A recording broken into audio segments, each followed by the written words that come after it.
Viewers नमस्ते।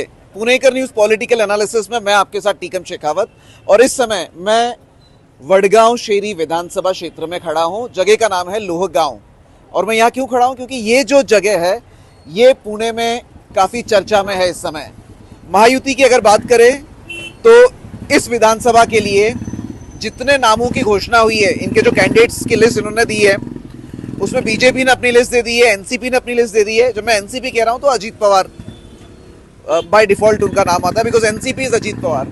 लेकिन इन दोनों लिस्ट में ना तो बीजेपी ने किसी कैंडिडेट का नाम लिखा है, ना अजीत पवार ने अपने किसी कैंडिडेट का नाम लिखा है। अब अगर एनालिसिस की बात करें, पुणेकर न्यूज़ आप मीडिया में भी देखें तो आज की तारीख में ये कोई नहीं कह रहा है कि क्या होने वाला है। लेकिन आप सब जानते हैं कि ये विधानसभा काफ़ी कंट्रोवर्सी में है क्योंकि राष्ट्रवादी से जो सिटिंग एमएलए हैं सुनील टिंगरे, 52 साल का यंग बंदा सुनील टिंगरे जो अपने कामों के लिए जाना चाहता है, ज़मीन से जुड़ा हुआ आदमी, वो इस सीट के लिए इच्छुक है। और दूसरी ओर बीजेपी के एकदम यंग और हिंदुत्व का तगड़ा चेहरा जगदीश मुड़िक, वो भी इसके लिए इंटरेस्टेड है। जगदीश मुड़िक की अगर बात करें तो 2-3 दिन पहले उन्होंने देवेंद्र फडणवीस से मुलाकात भी की और उस मुलाकात के बाद उनके चेहरे की जो मुस्कान थी वो बता रही थी कि बस अब टिकट मिलने ही वाला है। मैंने व्यूअर्स ये रिपोर्ट बनाने के 1 घंटे पहले मैंने जगदीश मुड़िक से भी बात की और मैंने सुनील टिंगरे से भी बात की।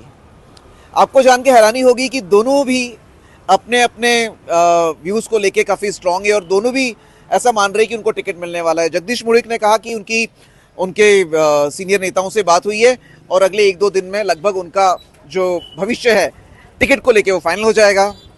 सुनील टिंगरे से जब हमने बात की तो उन्होंने कहा कि आपको शक है क्या, ये तो पहली लिस्ट आई है, सेकंड लिस्ट में हम आ जाएंगे। तो अब इसमें एनालिसिस वाली बात क्या है? एनालिसिस वाली बात ये है कि बीजेपी के जो वरिष्ठ नेता है वो अभी कंट्रोवर्सी वाली जो चीज़ें उसको हाथ नहीं लगा रहे हैं और वडगांव विधानसभा की सीट ये कंट्रोवर्सी वाली सीट है और इस पे बीजेपी आगे जाती है या राष्ट्रवादी आगे जाती है, इस चीज़ को लेके अभी गहमागहमी है। लेकिन अगर ग्राउंड की बात करें तो आज की तारीख में सुनील टिंगरे का पलड़ा भारी है। At the same time Jagdish मुड़िक की बात करें तो क्लीन इमेज में वो सुनील टिंगरे से आगे हैं। लेकिन फ्लिप साइड ये है कि महायुति ने जो अभी रिसेंटली 8-10 महामंडलों की घोषणा की जिसमें काफ़ी सारे इच्छुक नेताओं को वहाँ अध्यक्ष बना दिया गया है, जगदीश मुड़िक को वो अध्यक्ष नहीं बनाया गया। तो क्या जगदीश मुड़िक का नंबर आने वाला है यहाँ पे? या फिर अजीत दादा की अगर बात करें तो उन्होंने बीच में ट्वीट करके कहा कि नेता कैसा हो तो नेता सुनील टिंगरे जैसा हो। तो अजीत दादा ये जो कॉन्फिडेंस ये ट्वीट करके कह रहे हैं, उन्होंने रूपाली चाकणकर के लिए भी यही किया।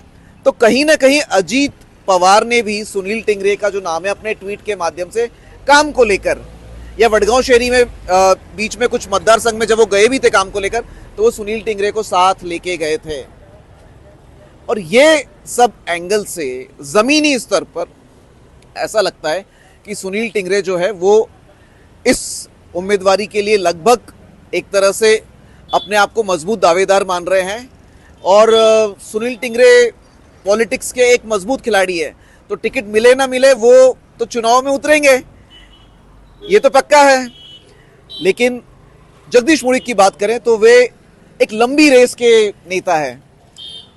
उनको अगर वरिष्ठ नेता बीजेपी वाली स्टाइल में वो फोन अ फ्रेंड वाली जो लाइफलाइन है अगर प्यार से कोई समझा दें तो जगदीश मुड़िक संभल सकते हैं। लेकिन हिंदुत्व का एक स्ट्रॉन्ग चेहरा है, काम भी अच्छा है, लोकल है।